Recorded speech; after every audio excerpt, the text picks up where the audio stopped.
झुटमुट बोलेर उत्तेजनात्मक कुरा गरेर अहिले यस्तो असहज स्थितिबाट कोभिड-19 को अवस्थाबाट देश गुज्रिरहेको बेला देशमा तनाव बढाउने, अनेकतातर्फ देशलाई लाने, वैमनस्यता र कलहतिर देशलाई लाने परिस्थिति होइन। कतिपय मित्रहरूका बोलाइ सुन्दा त अचम्म पनि लाग्यो। केही आँप झरेर आँपको रुख त खाली हुँदैन भनेको थिए। मारिएका शहीदलाई आँप झरेका, 4वटा आँप झरेका भन्यो भनेर भ्रमपूर्ण हल्ला फिजाइयो। यस्तो क्षुद्र खालको राजनीति नगरौँ। कसैको बसोबास कुनै भागमा हुन सक्दछ, तर कसैको बसोबास कुनै भागको छ भनेर त्यो ठाउँको त्यो ठेकेदार हुन सक्दैन।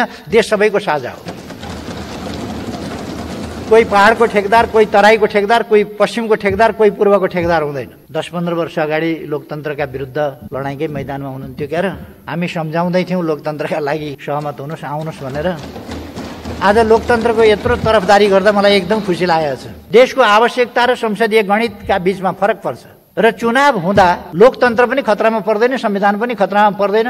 त्यसो भए त बेलायतमा अस्ति पर्यो, इजरायलमा अहिले परिराखेको छ। संविधान बनाउँदाको मर्म सम्झिनु भयो। संविधान बनाउँदाको मर्म अनुसार 5 वर्ष चल्नुपर्छ भन्ने त ठिक छ, 5 वर्ष चलाउन त। मैले भोट मागेको छु त, विश्वासको मत चलाउँ भनिराखेको छु त। संसद विघटन होला कि फेरि भन्ने चिन्ता छ। ए बाबु मत दिनुहोस् न, कसरी विघटन हुन्छ? आफै मत नदिकन विघटनतिर धकेल्ने, आफै विघटनतिर धकेल्ने, अनि अर्कालाई अब्जस लाउने, अनि भिरका टाउकाबाट उँधोतिर हाम फाल्ने, अनि गुरुत्वाकर्षणलाई दोष लाउने। तपाईँ डिलमा गएर उँधो हाम नफालेसम्म गुरुत्वाकर्षणले तान्या त थिएन नि। खोपको व्यवस्था अगाडि नै गर्नु पर्थ्यो भन्नुभयो। यो के भनेको? कोभिड लाग्नभन्दा अगाडि कि खोप बन्नभन्दा अगाडि कि? भारतबाट हामीले 10 लाख सहायतामा प्राप्त गर्यौँ। चीनबाट हामीले 8 लाख सहायतामा प्राप्त गर्यौँ। 20 लाख हामीले $4 का दरले किन्यौँ। यो सोझै कम्पनीसँग सरकारले डिल गरेर खरिद्या हो। यसमा कहीँ कतै भ्रष्टाचार छ भन्ने मलाई लाग्दैन। छ भन्नुहुन्छ तब पनि छ भन्नुहुन्छ भनेदेखि छानबिन गरौँ न त। $4 भन्दा बढी यो त इन्टरनेसनली जाहेर भएको मूल्य होला नि, इन्टरनेसनली थाहा भएको मूल्य होला नि। आउन ढिला भएको चाहिँ व्यापारीहरूको, कमिसनखोरहरूको यहाँ यसबारे मलाई जानकारी भएन। जानकारी भएका मित्रहरूले मलाई जानकारी गराइदिनु भयो भने त्यस्तोमा कारवाही गर्छु। देशमा टोटल बेडको संख्या 27,000 प्लस छ। 27,000 प्लस। विभिन्न पालिका स्तरमा 1,500 बेडहरू छन्, जसलाई मिलाएर 27,500 बेडहरू देशमा छन्। जसमध्ये सरकारी बेड मात्रै 16,000 को संख्यामा छन्। हाल करिब 8,000 बेडमा मात्रै बिरामी अस्पतालमा छन्। त्यसकारण बेडको एकातिर बिरामी, एकातिर अस्पताल भइराखेको स्थिति, कहीँ अलिकति चापाचाप भएको होला, कहीँ नपुगेको होला। हामी नयाँ बेडहरू स्थापना गरिराखेका छौँ। वीर हस्पिटलमा 500 बेड एम्स नयाँ बनेको बिल्डिङमा गरिराखेका छौँ। आर्मीकोमा गरिराखेका छौँ, यो महाकालमा। त्यसै गरी अरू ठाउँहरूमा गरिराखेका छौँ। विभिन्न ठाउँमा नयाँ नयाँ गरिराखेका छौँ। कोभिडको सम्बन्धमा सरकारले केही पनि गरेन जस्तो अर्को मलाई आरोप आयो। धरारा तयारै भएको थिएन, अनि तयार नभइकन टुप्पामा कसरी गयो होला त? म लिफ्ट चढेरै गएको थिएँ, तयारै नभइकन। अनि त्यो त बाहिरबाट देखिन्छ त हौ, तयार भएको नभएको। त्यहाँ माथि 20 तला पुगेर मैले फुल वृष्टि गरेका थिएँ, त्यो पनि बाहिरबाट खिचिएको थियो। धरारा बनेको छैन भन्ने जो मान्यजीहरूलाई लाग्छ, भोलि जानुहोस् र धरारा चढ्नुहोस्। कृपया यो कुरा सुनेर भ्रममा नपर्नुहोस् है। धरारा बनेकै छैन भन्ने होइन, बनाएको छ। पहिले पार्टी फुटाएको भए पनि त हुन्थ्यो नि। फेरि त्यो पहिले पार्टी पनि फुटाउनु भयो नि साथीभाइहरूले धेरैपल्ट भन्नुभयो, छातीमा हात लाएर, छातीमा हात राखेर बोल, छातीमा हात राखेर बोल, धेरैपल्ट भन्नु। त्यसो भन्ने साथीहरूलाई म भन्न चाहन्छु, शब्द मात्रै होइन, यो हाड मासुको हात यसो छातीमा राखे चाहिँ गर्ने मात्रै होइन, इमानको छातीमा हात राखेर सोध्नुहोस् आफैलाई। इमानको छातीमा हात राखेर। प्रतिनिधि सभा पुनर्स्थापना भयो, सरकार भएन भन्नुहुन्छ। हामी अत्यधिक बहुमत छौँ भनेर भन्नुहुन्छ। हुनुहुन्छ भने अविश्वासको प्रस्ताव राख्नुहोस् न त भन्दा राख्नुहुन्न। अघि प्रश्न पनि गर्नुभयो, कसले सरकारलाई काम गर्न दिएन? मैले नाम लिनु वाञ्छनीय हुँदैन, कसले दिएन। देशले देखाएको छ कसले काम गर्न दिएन सरकारलाई भनेर। देशले देखाएको छ, जनताले देखाएको छ। तर मैले किन भन्नु पर्यो? अविश्वासको प्रस्ताव पनि नराख्ने, वैकल्पिक सरकार पनि दिन तयार नहुने, नेपालीमा हलो अड्काउने, गोरु पड्काउने भन्छ त्यसलाई। अब म राजीनामा गर्थेँ नि, अब बहुमत छ आफूसँग, कसरी राजीनामा गर्ने? 2.5 महिना पर्खेँ, अविश्वासको प्रस्ताव पनि आउँदैन। विरोध चल्याएको छ लहर। उत्तर शिवपुरीको फेददेखि दक्षिण हात्ती वनसम्म, उतासम्म, उतादेखि उतासम्म दौडधुप चलेको छ के भए जस्तो। सभा किन गर्यो? सभा त मैले अलिक पछि थाले हो। जनता कति आउँदा रहेछन् हेर्न यहाँ आऊ भनेपछि मैले पनि त्यहीँ लगेर देखाइदिएँ। मैले पहिले यहाँ आऊ मान्छे हेर्न भने होइन नि त। मान्छे हेर्न आऊ, यहाँ मान्छे हेर्न आऊ भनेपछि म पनि त्यहीँ मान्छे हेर्न गएको। तर कस्तो भयो भने विरोध गरेको छ, विकल्प दिएको छैन। विरोध गरेको छ, विकल्प दिएको छैन। Enough is enough. त्यही इनफ इज इनफ भएर लौ त इनफ भनेर कुराले चिउरा बित्दैन। मैले संसदको विश्वास ममाथि छ भन्ने कुराको पुष्टि हुँदैन भने मैले मार्ग प्रशस्त गरिदिनुपर्छ। यहाँ आशंका पनि कतिले व्यक्त गर्नुभयो, फेरि विघटनका लागि बाटो बनाउन त होइन भनेर। त्यो षड्यन्त्र चकनाचुर पारिदिनुहोस् न, भोट दिएर खत्तम बनाइदेऊ न। कहीँ कदाचित त्यस्तो रहेछ भने ध्वस्त बनाइदेऊ, खर्लाम खुर्लुम भोट हालिदिउँ। ल त कसले गर्दो रहेछ विघटन? माओवादी केन्द्रका अध्यक्षले भन्नुभयो हामीले त समर्थन दिएकै थिएन मात्र। अनि अस्ति 4 दिन अगाडि फिर्ता चाहिँ नदिएको समर्थनको के लिनुभयो त? के फिर्ता लिनुभयो? फिर्ता समर्थन दिएकै थिएन, तर मैले विश्वासको मत लिन्छु भनेपछि त्यसपछि फिर्ता लिनुभयो। हामीले समर्थन फिर्ता लिउँ भन्नुभयो। नदिएको चिज फिर्ता लिनुभयो भने तपाईँले अतिरिक्त मबाट केही लिनुभयो।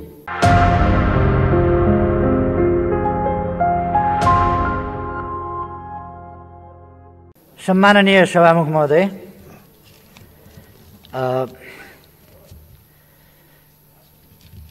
मलाई लागेको थियो मैले प्रस्ताव राख्ने क्रममा र विश्वासको मत माग्ने क्रममा जुन विचारहरू राखेको थिएँ त्यसबाट सबै दल र माननीयजीहरूमा स्पष्टता आयो भन्ने मैले ठानेको थिएँ। तर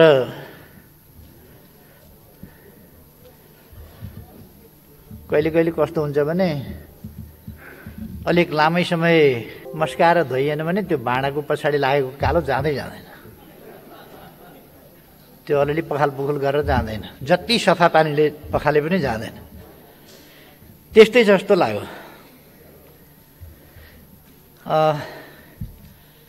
सभामुख महोदय, म निवेदन गर्न चाहन्छु, आज झुटमुट बोलेर उत्तेजनात्मक कुरा गरेर अहिले यस्तो असहज स्थितिबाट कोभिड-19 को अवस्थाबाट देश गुज्रिरहेको बेला देशमा तनाव बढाउने, अनेकतातर्फ देशलाई लाने, वैमनस्यता र कलहतिर देशलाई लाने परिस्थिति होइन।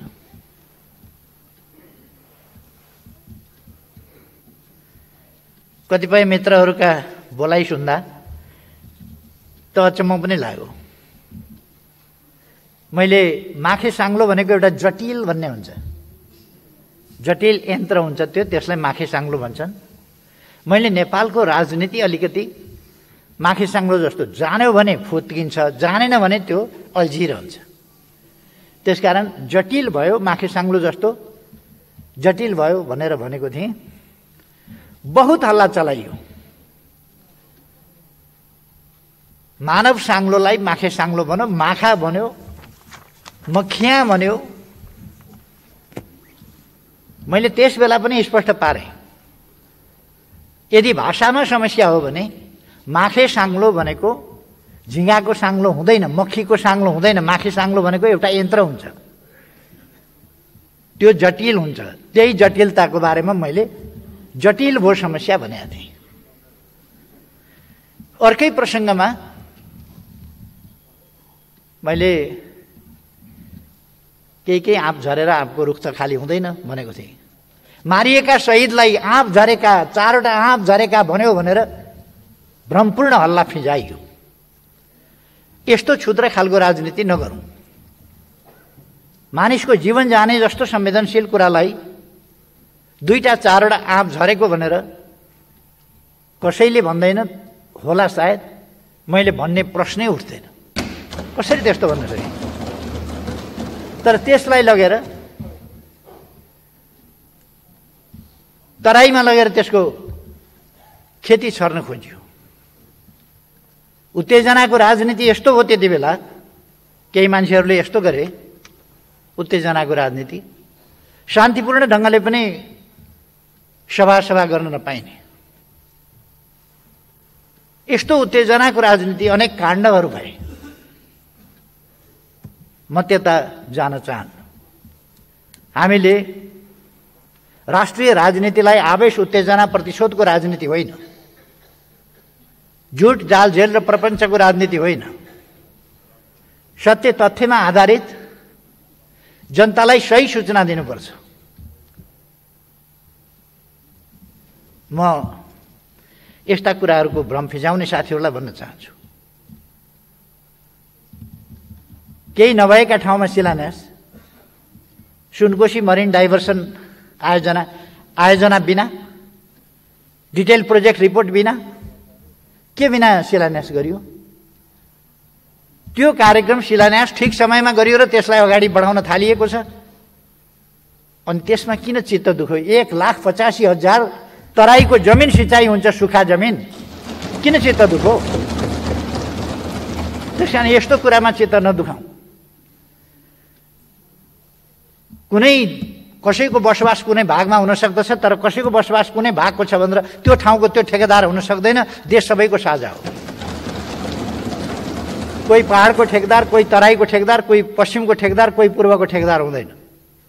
यो देश विकास गर्ने हामी सबैको जिम्मेवारी हो र सबैले उसै गरी लिनुपर्छ। देशभरिका जनता हामी सबै दाजुभाइ दिदीबहिनीहरू हौँ। त्यो भावनाका साथ जानुपर्छ। एक आपसमा वैमनस्यता घृणा फैलाउने होइन। मैले अघि नै भने आवश्यक सुधारहरू गर्दै जाउँ, संविधानमा केही छ भने त्यो पनि सुधार गर्दै जाउँ, सुधार गरौँ, संशोधन गर्नु छ भने गरौँ, त्यो पनि मैले राखेको छु। म धेरै कुराहरू त्यति भनिरहनु आवश्यक ठान्दिनँ, तर मिथ्या राजनीति नगरौँ, देशलाई बनाउने कुरा गरौँ। विभेदहरू थिए हिजो, ती विभेद आज हामीले मेटाउनुपर्छ, मेटाउँदै जानुपर्छ। हिजो कुनै विभेद थियो भनेर त्यही विभेद बोकेर अथवा हिजोको विभेदको गीत गाएर होइन, आज यथार्थमा विभेदलाई अन्त्य गर्दै जानुपर्छ, विभेद सिद्ध्याउँदै जानुपर्छ। त्यसकारण विभेद सिद्ध्याउने प्रयासमा यो सरकार लागेको छ। असमानता र विभेदको अन्त्य गर्ने, भेदभावको अन्त्य गर्ने त्यस काममा सरकार लागेको छ। यस काममा सबैको सहयोगको म अपेक्षा गर्छु। आज तनाव बढाउने होइन, तानातान बढाउने होइन, मिथ्या आरोपको खेती गर्ने होइन। हामीले एउटा समृद्धितर्फको अभियान मजाकको विषय होइन, तुक्का मिलाउने विषय होइन यो, तर समृद्धितर्फको अभियानलाई हामीले साझा अभियानको रूपमा आज अगाडि बढाउन सक्नुपर्छ।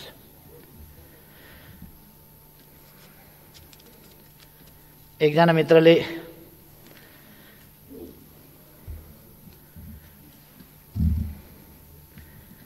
लोकतान्त्रिक प्रणालीको बहुत जोरदार वकालत पनि गर्नुभयो, चिन्ता पनि गर्नुभयो। 10-15 वर्ष अगाडि लोकतन्त्रका विरुद्ध लडाइँकै मैदानमा हुनुहुन्थ्यो क्या र? हामी सम्झाउँदै थियौँ लोकतन्त्रका लागि सहमत हुनुहोस्, आउनुहोस् भनेर। आज लोकतन्त्रको यत्रो तरफदारी गर्दा मलाई एकदम खुसी लागेको छ। धन्यवाद भन्न चाहन्छु। संविधान सुरक्षित छ भनेर सोध्नुभएको छ। संविधान कसरी असुरक्षित हुने? अब संशोधन, आवश्यक संशोधन गर्दा असुरक्षित हुँदैन। मैले भनेको त्यति छु। आवश्यक परेका ठाउँमा यस देशलाई मिलाएर लानका लागि, यस देशका जनताका समस्या, माग, चाहना, इच्छा, आकांक्षा र विकासका आवश्यकतालाई सम्बोधन गर्नका लागि संविधानमा आवश्यक पर्यो भने संशोधन गर्न सकिन्छ। तर संविधान मिचिँदैन, मिच्न हुँदैन। संविधानको कार्यान्वयन गर्नुपर्छ संवैधानिक ढङ्गले।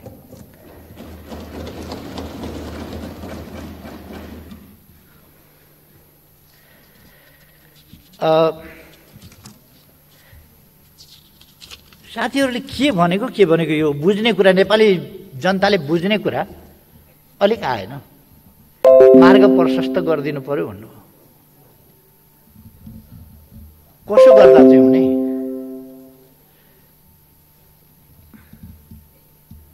अब आज यहाँ कुरा आयो, तपाईलाई यस सदनले विश्वास दिँदैन भनेर। मलाई त्यस्तो लाग्दैन, तर पनि कुरा सुन्दा हो कि जस्तो पनि अलिअलि लाग्यो। कहिले कहिले देशको आवश्यकता एकातिर हुन्छ र गणित, संसदीय गणित अर्कातिर हुन्छ। यो यथार्थ हो। राजनीति गर्ने मान्छेहरूले त्यो बुझेका हुन्छ। देशको आवश्यकता र संसदीय गणितका बीचमा फरक पर्छ र चुनाव हुँदा लोकतन्त्र पनि खतरामा पर्दैन, संविधान पनि खतरामा पर्दैन। त्यसो भए त बेलायतमा अस्ति पर्यो, इजरायलमा अहिले परिराखेको छ। बोरिस जोन्सनले अस्ति भर्खर चुनाव गराउनु, संसद विघटन भयो। बेलायतमा लोकतन्त्र खतरामा पर्यो, लोकतन्त्र समाप्त भयो।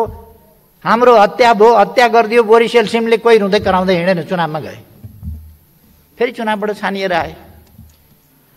यस्तो प्रक्रियाहरू हुन्छ लोकतन्त्रमा। बढ्ता ढिलो भयो भने अब 1.5 वर्षमा त चुनाव हुनुपर्छ। अब 1.5 वर्षमा त संसदको समय सिद्धिन्छ। के संसदले, संविधानले हाम्रो हत्या गरे हो त? त्यसो गर्दा हत्या भयो। त्यसरी कसैको हत्या हुने होइन। त्यस्तो अपव्याख्या गर्नु कुनै जरुरी छैन। यसभन्दा अगाडि पनि थुप्रै पटक त्यो भएको छ। अब आज साथीहरूले भन्नुभयो संविधान बनाउँदाको मर्म सम्झिनु भयो। संविधान बनाउँदाको मर्म अनुसार 5 वर्ष चल्नुपर्छ भन्ने त ठिक छ, 5 वर्ष चलाउन त। मैले भोट मागेको छु त, विश्वासको मत चलाउँ भनिराखेको छु त। 5 वर्ष नचलाउँ भने अब त सुरुका राजीनामा लेखेर फ्याँकिदिन्थेँ होला नि त मैले।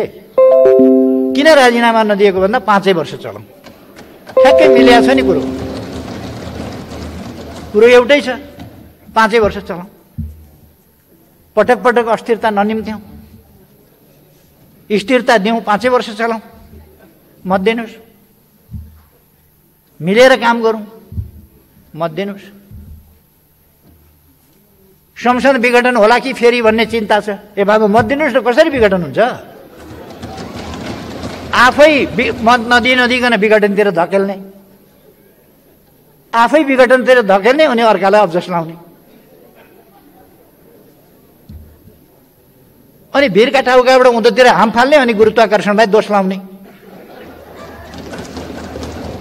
तपाईँ डिलमा गएर उँधो हाम नफालेसम्म गुरुत्वाकर्षणले ताने त थिएन नि। गुरुत्वाकर्षणले त्यति बेर तान्छ, यहाँ डिलबाट गएर उतापट्टि हाम फालेपछि।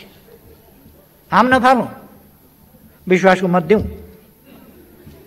स्थिरताको पक्षमा काम गरौँ। भाषा एउटा, काम अर्को, व्यवहार एउटा, कुरा अर्को नगरौँ।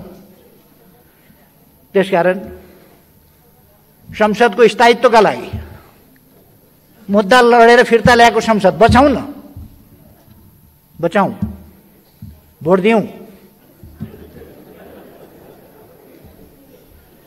एउटै प्रधानमन्त्री रहोस् भनेर 2 वर्ष त अविश्वासै राख्न नपाउने व्यवस्था गरिएको छ। ठिक भन्नुभयो, संसदले त्यो व्यवस्था गरिएको छ। मैले समस्या भनेछु, त्यसलाई फेल खुवाइदिउँ न त। समस्या भनेछु मैले, फेल खुवाइदिउँ, भोट दिउँ। समस्या भनेको फिर्ता लिन्छु, भोट दिउँ न त। तर अनि काम चाहिँ उही भएपछि म गरौँ के?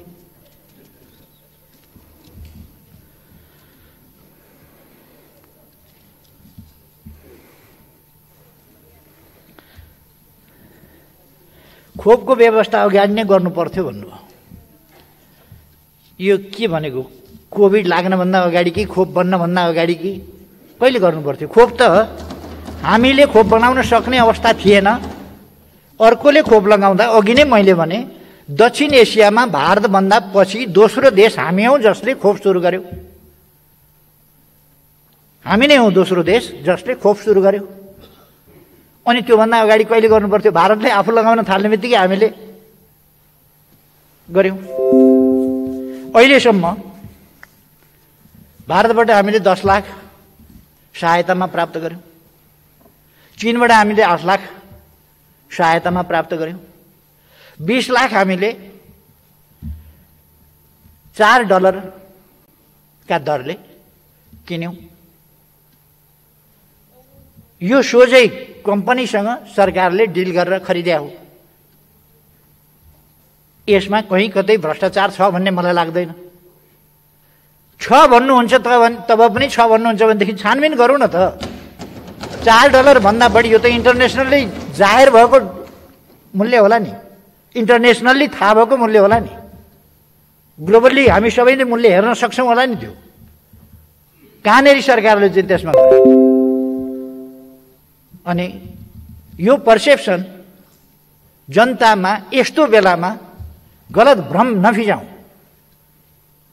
हामीले जम्मा 20 लाख डोज खरिद गरेका छौँ, जम्मा 2 पल्ट गरेर ल्याउँदैछौँ। $4 का दरले किनेका छौँ।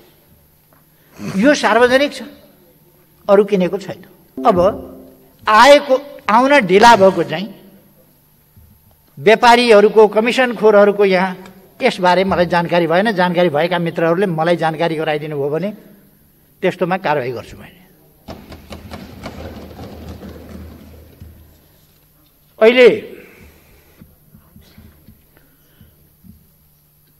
अहिले 3000 प्लस बेड आइसियु भएको छ, निर्माण गरिएको छ। यस बीचमा 1700 आइसियु थप गरिएको 3000 मध्ये। सरकारले केही पनि गरेन भन्नुहुन्छ। एचडियु भनेको हाई डिपेन्डेन्सी युनिट, सिसियु भने जस्तो, क्रिटिकल केयर युनिट भने जस्तो 2000 बेड छ। त्यसमा 1800 अहिले फङ्सनल छ। यो पुरै नयाँ स्थापना गरिएको, पहिले थिएन। सरकारले केही पनि गरेन। हाम्रो जस्तो देशमा भेन्टिलेटर्स 1100 छ, जसमध्ये 550 अहिले व्यवस्था गरियो। अनि फेरि सरकारले केही पनि गरेन। देशमा टोटल बेडको संख्या 27,000 प्लस छ, 27,000 प्लस।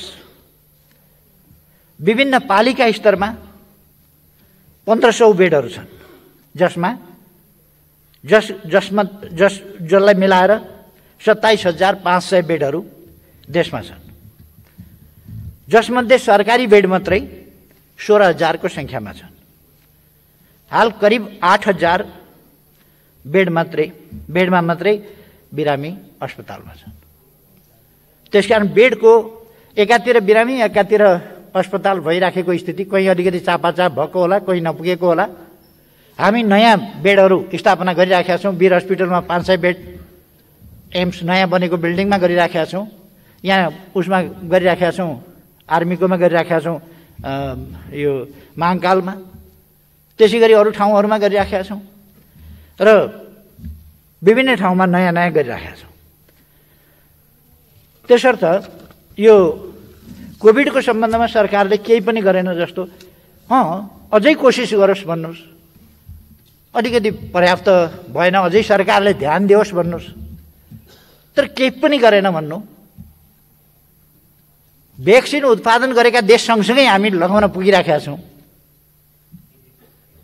अनि अनुदान लिएर भए पनि पहिले आफ्ना नागरिकहरू कहाँ भ्याक्सिन पुर्याइराखेका छौँ।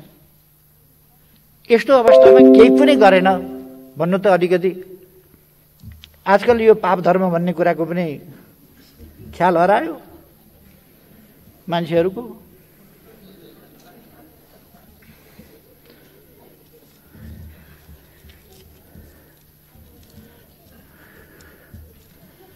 अर्को मलाई आरोप आयो, धरारा तयारै भएको थिएन। अनि तयार नभइकन टुप्पामा कसरी गयो होला त? म लिफ्ट चढेरै गएको थिएँ, तयारै नभइकन। अनि त्यो त बाहिरैबाट देखिन्छ त हौ, तयार भएको नभएको। त्यहाँ माथि 20 तला पुगेर मैले फुल वृष्टि गरेका थिएँ, त्यो पनि बाहिरबाट खिचिएको थियो। धरारा बनेको छैन भन्ने जो मान्यजीहरूलाई लाग्छ, भोलि जानुहोस् र धरारा चढ्नुहोस्। कृपया यो कुरा सुनेर भ्रममा नपर्नुहोस् है। धरारा बनेकै छैन भन्ने होइन, बनेको छ। त्यसको 2 पार्ट छ।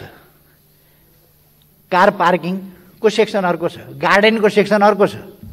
त्यो गार्डन, कार पार्किङ आदि इत्यादि बेग्लै कुरा हो। त्यो धरहरा बेग्लै कुरा हो। धरहरा बनिसकेपछि मैले उद्घाटन गरेँ।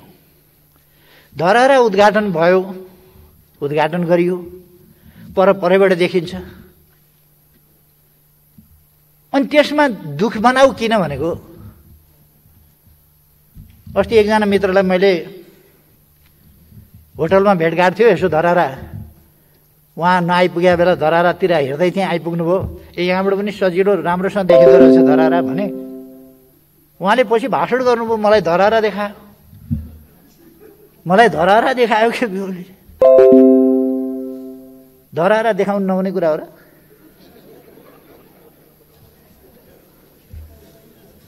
अचम्म लाग्यो मलाई। मैले त सबैतिरबाट छर्लङ्ग देखिने राम्रो, यहाँबाट पनि राम्रो देखिँदो रहेछ भनेर सामान्य कुरा गरेका थिएँ।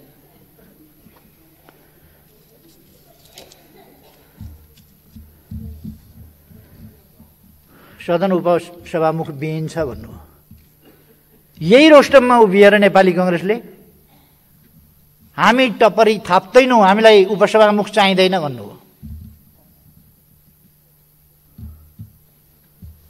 यतातिरको बेन्चले, पल्ला छेउको बेन्चको पनि एकजना साथीले बोल्नुभयो, हामीलाई किन जिद्दी गर्नुहुन्छ, किन कर लाउनुहुन्छ, हामी बन्दैनौँ। भर्खर मभन्दा अगाडि बोल्दै गर्ने मान्यजीले पनि भन्नुभयो, हामीलाई चाहिँदैन। आग्रह गरियो, बनिदिनुहोस् न। उहाँले षड्यन्त्रको रूपमा बुझ्नुभयो। हाम्रो राजनीति भन्ने एकै सांसद, त्यो एकै सांसदलाई पनि उपसभामुख बनाएर चुप लगाइदिने भए यो हाम्रो मुख बन्द गराउने षड्यन्त्र भयो। यो षड्यन्त्रको भण्डाफोर गर्न म सभामुख हुन्न। अब राजनीति विश्लेषण त जताबाट गर्दा पनि हुँदो रहेछ। अनि एउटै पार्टीको बन्न नहुने, त्यसबेला पहिले पार्टी फुटाए भए पनि त हुन्थ्यो नि। फेरि त्यो पहिले पार्टी पनि फुटाउनु भयो नि साथीभाइले। एउटै पार्टीको बन्न नहुने संवैधानिक व्यवस्था, अर्को पार्टीको खोज्दा कोही पनि नभेटिने। अब हामीले बनाउन नखोजे जस्तो। अब अस्ति नै संसद चलेपछि एउटा पार्टीको सभामुख भएपछि अर्को पार्टीको उपसभामुख बनाऊ भन्नु पर्दैन थियो। खैर, यतापट्टि हाम्रो चाहिँ नै म एउटा कुरा राख्न चाहन्छु। अध्यादेश संवैधानिक व्यवस्था हो, यो स्मरण राखौँ। अहिले लोकसेवा आयोग रिक्त रहेको स्थिति छ। कर्मचारी प्रशासन ठप्प रहनेर प्रमोसन केही पनि नहुने स्थिति छ। समय पुगेर पनि गतिशील हुनुपर्ने संस्था पुरै गत्यावरोधमा जाने त्यो अवस्था छ। त्यस स्थितिलाई हामीले अन्त गर्नु पर्यो। संसद बसिराखेको छैन। त्यस्तो अवस्थामा सुनवाई गर्ने त सुनवाई समिति छ नि त। सुनवाई समिति छ भने अध्यादेश ल्याएर सुनवाई समितिमा जान्छ। अर्को कुनै अध्यादेश त यसै सामान्य संसदमा पेश हुने हो, संसदले छलफल गर्छ, उपयुक्त छ भने स्वीकार्छ, छैन भने अस्वीकार गर्छ, फेरि पुरानै कानुनमा फर्किन्छ। त्यसो भएर यो कुनै असंवैधानिक अपराध गरो अध्यादेश ल्याउने जस्तो कुरा होइन। तर एसिड आक्रमण जस्तो कुरा, त्यसका विरुद्धको कडा कानुन बनाउने कुरा, जनताको चर्को माग, बलात्कार जस्ता अपराधमा संलग्नहरूलाई कडा कारवाही गर्ने कुरा, त्यस सम्बन्धी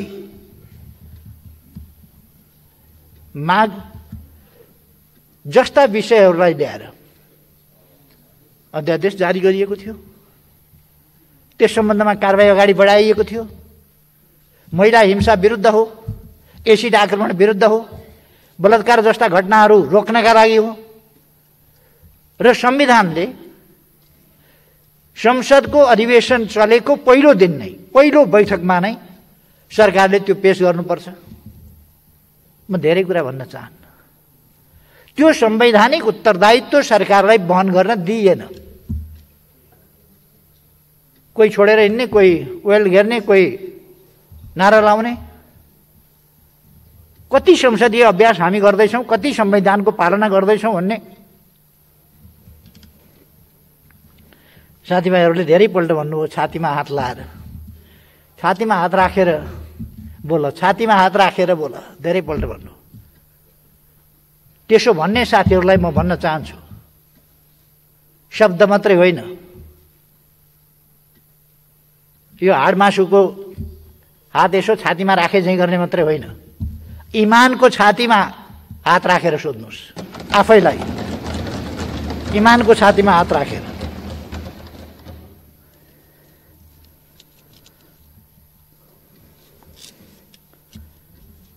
हाम्रो अगाडि थुप्रै कामहरू छन्, थुप्रै चुनौतीहरू छन्, ती हामीले पुरा गर्नु छ, शान्ति प्रक्रिया पुरा गर्नु छ। तर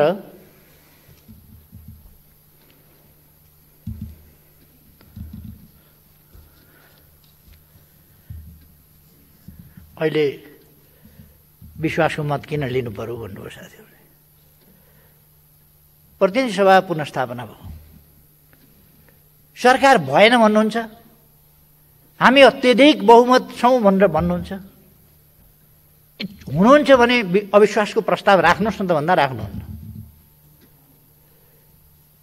कसले सरकारलाई काम गर्न दिएन भनेर अघि प्रश्न पनि गर्नुभयो, कसले सरकारलाई काम गर्न दिएन? मैले नाम लिनु बान्छ नि हुँदैन, कसले दिएन? देशले देखाएको छ कसले काम गर्न दिएन सरकारलाई भनेर, देशले देखाएको छ, जनताले देखाएको छ। तर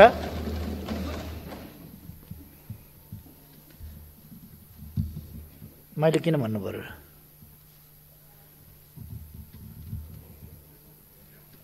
अविश्वासको प्रस्ताव पनि नराख्ने, वैकल्पिक सरकार पनि दिन तयार नहुने, नेपालीमा हलो अड्काउने गोरु पड्काउने भन्छ त्यसलाई। काम गर्न समर्थन पनि नगर्ने। अब म राजीनामा गर्थेँ नि, अब बहुमत छ आफूसँग, कसरी राजीनामा गर्ने?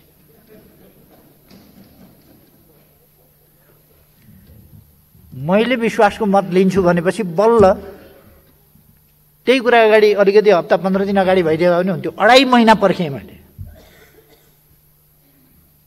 2.5 महिना पर्खेँ, अविश्वासको प्रस्ताव पनि आउँदैन, विरोध चल्याछ लहर।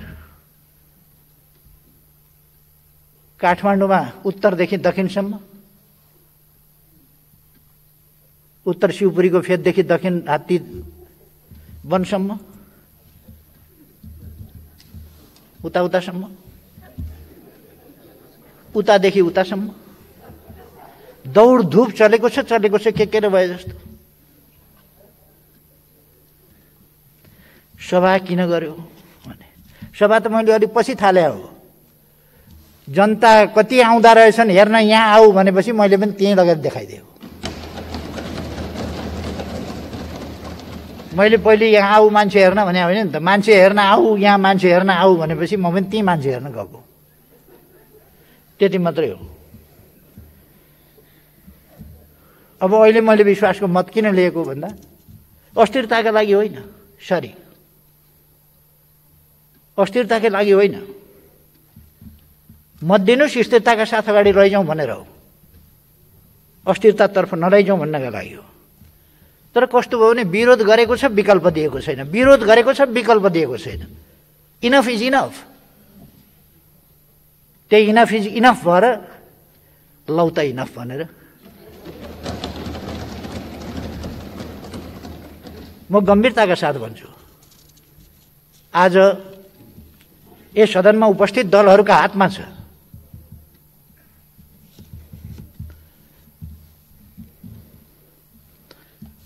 एउटा चर्चित भनाइ छ,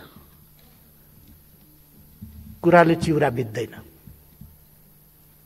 हामीले स्थिरता चाहेको हो भने, हामीले स्थायित्व चाहेको हो भने, हामीले सहयात्रा र सहकार्य चाहेको हो भने त्यस अनुसारको बाटो लागौँ न। होइन भने संविधान अनुसार दुईटा बाटो छ, संविधानको कार्यान्वयन उपयुक्त ढङ्गले संवाद र सहमतिबाट उपयुक्त ढङ्गले गर्न सकिन्छ एउटा, अर्को सहमति हुँदैन भने पनि खोज्नु के पर्छ भन्दा संविधान अनुसारको बाटो खोज्नुपर्छ।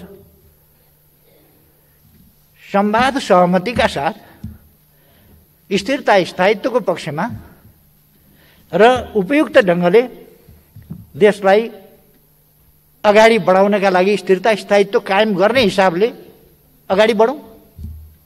ठिक छ, म तयार। के गर्नुपर्छ भन्नुहोस्। मैले त विकल्प प्रस्तुत गर्नका लागि ल्याएँ त यहाँ। यति गर्दा पनि धन्यवाद भन्नु छैन।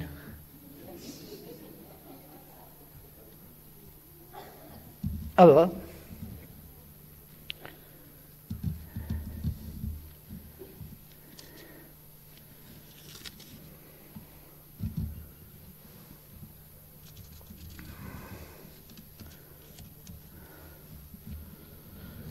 यो विश्वासको मत भनेको चाहिँ यो संसद बाहिर गरिएको हल्ला होइन, संसद बाहिरको आरोप प्रत्यारोप होइन।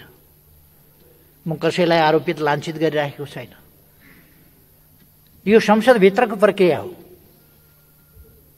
र मैले संसदको विश्वास ममाथि छ भन्ने कुराको पुष्टि हुँदैन भने मैले मार्ग प्रशस्त गरिदिनुपर्छ। संसदले फैसला गरोस्, सुविचारी ढङ्गले फैसला गरोस्। मैले सरकारको नेतृत्व गर्न जरुरी छ कि छैन, संसदले आदेश दियोस्। आज छैन भने मार्ग प्रशस्त। संसदको आदेशसँगै मार्ग प्रशस्त भइहाल्छ। त्यसकारण यो कुनै जालझेल षड्यन्त्र टिक्रम होइन। म त यस गरिमामय संसदका अगाडि आएको छु स्थायित्वका लागि, स्थिरताका लागि, सहमति र सहकार्यका साथ देशलाई अगाडि बढाउनका लागि। सबभन्दा ठुलो पार्टीको हैसियतले पनि र त्यस सबभन्दा ठुलो, सबभन्दा बढी जनमत भएको पार्टी, सबभन्दा बढी सिट भएको पार्टीको हैसियतले पनि सबै पक्षलाई मिलाएर म अगाडि जान्छु भनेर सरकारको नेतृत्व गर्ने, न्यायोचित हिसाबले सोच्ने हो भने पनि मैले हक राख्छु। त्यसकारण मैले यस गरिमामय सदन समक्ष विश्वासको मतमा आएको। तर अलिअलि परिस्थिति मैले पनि देखेको छु।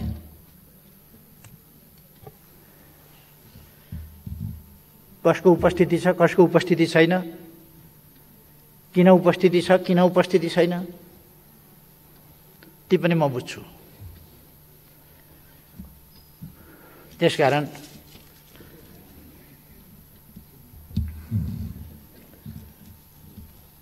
यहाँ आशंका पनि कतिले व्यक्त गर्नुभयो, फेरि विघटनका लागि बाटो बनाउन त होइन भनेर। त्यो षड्यन्त्र चकनाचुर पारिदिनुहोस् न, भोट दिएर खत्तम बनाइदेऊ न। कहीँ कदाचित त्यस्तो रहेछ भने ध्वस्त बनाइदेऊ, खर्लाम खुर्लुम भोट हालिदिउँ। ल त कसले गर्दो रहेछ विघटन?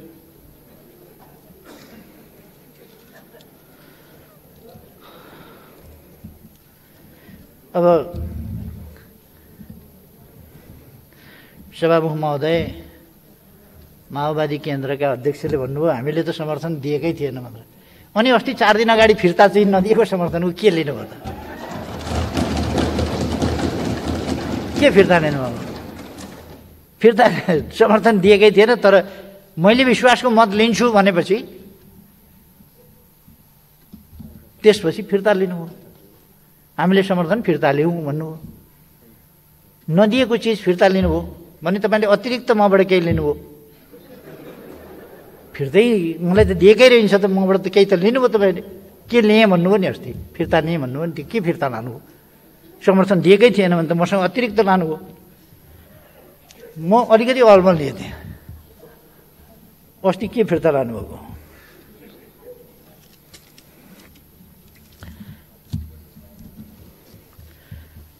सभामुख महोदय, आज देशले अलिअलि साथीहरूले बोल्ने क्रममा अस्पष्टता अलिकति छर्न खोजेको जस्तो मलाई लाग्यो। त्यसो नगरौँ भन्नका लागि मात्रै मैले यो 2-4 शब्द राखेँ हुँ। आज फेरि पनि संवाद र सहमति, समझदारीका साथ देश अगाडि बढ्न आवश्यक छ। फेरि पनि भनाइमा उच नीच यताउता कसले कति गर्यो, कमसेकम हिजोका कुरा छोडेर अब अगाडि बढौँ त। अगाडि बढ्न त हामी हिजो पनि सकेका हौँ नि। हामी बिल्कुलै फरक फरक टाढा टाढाका ध्रुवमा हुँदाखेरि पनि नजिकै आएर फेरि एक ठाउँ पनि भएका हौँ नि। हामी एउटा सिस्टमभित्र छौँ, एउटा संविधानभित्र छौँ, एउटा व्यवस्थाभित्र छौँ, एउटा व्यवस्थाभित्र छौँ।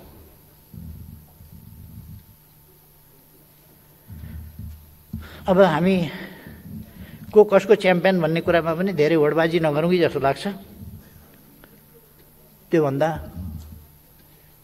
अब अगाडिका विषयमा संवाद, सहमति, एकता, समझदारीका साथ अहिलेको कोभिड विरुद्धको समस्या समाधान गर्न, त्यसका विरुद्ध जुझ्न एकजुट भएर अगाडि बढौँ। खुट्टा मात्रै तान्ने कुरा नगरौँ, एकजुट भएर अगाडि बढौँ र देशको विकास, देशमा शान्ति सुव्यवस्था, सुशासन र राष्ट्रिय एकताका साथ देशलाई समृद्ध बनाउन र जनतालाई सुखी बनाउने त्यस अभियानमा जुटौँ।